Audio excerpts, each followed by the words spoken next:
বিশ্ব সংবাদে আপনাদের স্বাগত। সংবাদের শুরুতেই শিরোনাম, পরে বিস্তারিত। ইরান ভয় পায় না, খামেনি কোনো বাংকারে লুকিয়ে নেই। এদিকে আলোচনার মধ্যেই ইউক্রেনে ভয়াবহ হামলা রাশিয়ার। আরও থাকছে মধ্যপ্রাচ্যে আবারও বড় অস্থিতিশীলতার আশঙ্কা তুরস্কের। সর্বশেষ জানিয়ে দেব ইরানে হামলার আশঙ্কা, গণহারে ফ্লাইট বাতিল। ইরান ভয় পায় না, খামেনি কোনো বাংকারে লুকায়নি। ইরানের সর্বোচ্চ নেতাকে যুক্তরাষ্ট্র নিশানা করতে পারে কিনা এমন প্রশ্নের জবাবে এই মন্তব্য করেছেন ভারতের বোম্বাইয়ে নিযুক্ত ইরানের কনসাল জেনারেল সাইদ রেজা সোয়াব। তিনি বলেছেন, একের পর এক নিষেধাজ্ঞা আর যুক্তরাষ্ট্রের ক্রমবর্ধমান আক্রমণাত্মক মনোভাবের মধ্যে ইরানের সর্বোচ্চ নেতা আয়াতুল্লাহ খামেনিকে পর্যাপ্ত নিরাপত্তা দেওয়া হচ্ছে, তবে তিনি কোনো বাংকারে লুকিয়ে নেই। শনিবার ভারতীয় গণমাধ্যম এনডিটিভিকে দেওয়া এক সাক্ষাৎকারে তিনি এ কথা বলেন। সাইদ রেজা সোয়াব বাগেরি বলেছেন, আমরা কোনো বিদেশি শক্তিকে ভয় পাই না। কিছু মানুষ গুজব ছড়াচ্ছে। আয়াতুল্লাহ নিরাপত্তার জন্য নিরাপত্তাকর্মী থাকা স্বাভাবিক, যেমন অন্য কোনো দেশও নয়, যেমন অন্য যে কোনো দেশেই হয়। তবে কেউ যেন মনে না করে তিনি কোনো বাংকার বা আশ্রয়ে লুকিয়ে আছেন। ইরানের এই কনসাল জেনারেল বলেছেন, তিনি গোয়েন্দা সংস্থা আমার দেশের বিক্ষোভ উস্কে দিয়েছে। নিষেধাজ্ঞার হুমকি থাকা সত্ত্বেও ইরান ও ভারত উভয় দেশই তাদের সহযোগিতা বজায় রাখার চেষ্টা করছে।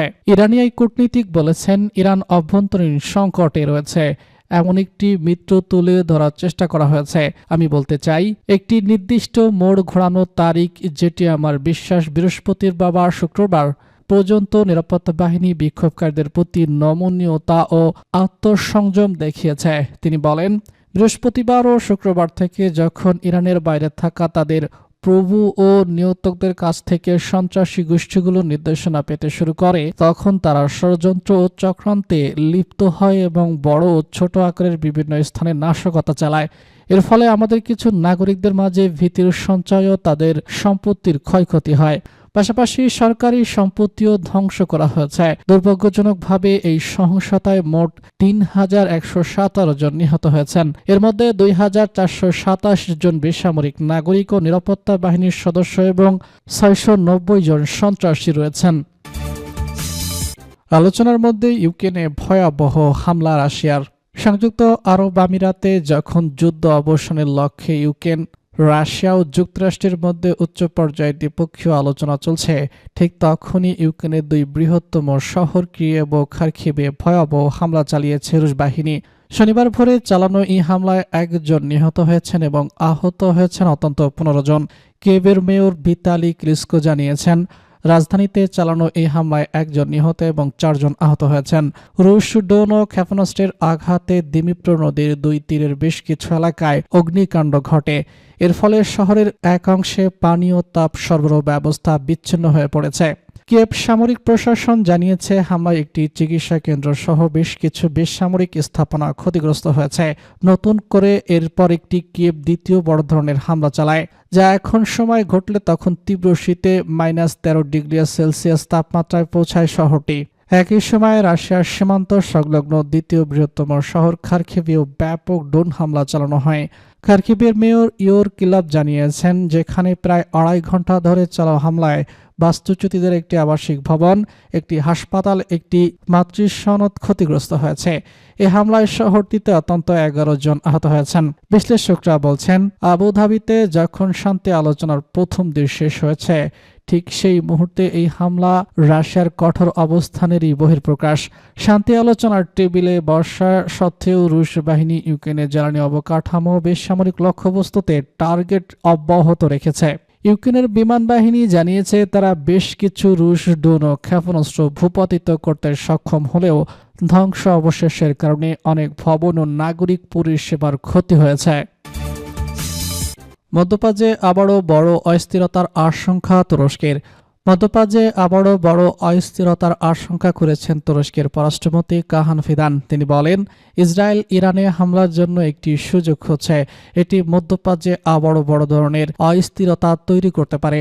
শনিবার আল জাজিরার এক প্রতিবেদনে এসব তথ্য জানানো হয়েছে। শুক্রবার তুর্কি টেলিভিশন চ্যানেল এনডিটিভিকে দেওয়া এক সাক্ষাৎকারে ফিদান বলেন, আমি আশা করছি তারা ভিন্ন কোনো পথ বেছে নেবে, কিন্তু বাস্তবতা হলো বিশেষ করে ইসরায়েল ইরানে আঘাত আনার সুযোগ হচ্ছে।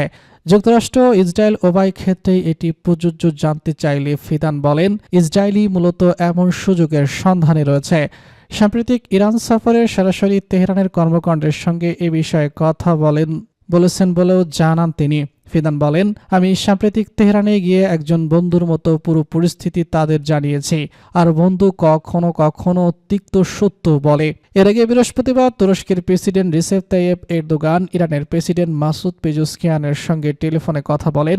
এ সময় এরদোগান ইরানে কোনো ধরনের বিদেশি হস্তক্ষেপের বিরোধিতা করেন এবং প্রতিবেশী দেশের শান্তি ও স্থিতিশীলতার প্রতি তুরস্কের সমর্থন পূর্ণ ব্যক্ত করেন। এদিকে শুক্রবার রয়টার্সকে দেওয়া এক মন্তব্যে এক জ্যেষ্ঠ ইরানি কর্মকর্তা বলেন, শত্রুদের পক্ষ থেকে ইরানে কোনো হামলা হলে তেহরান তা সার্বত্রিক যুদ্ধ হিসেবে বিবেচনা করবে। এটি ওয়াশিংটন ও তেহরানের মধ্যে চলমান কথার লড়াইকে আরও তীব্র করছে।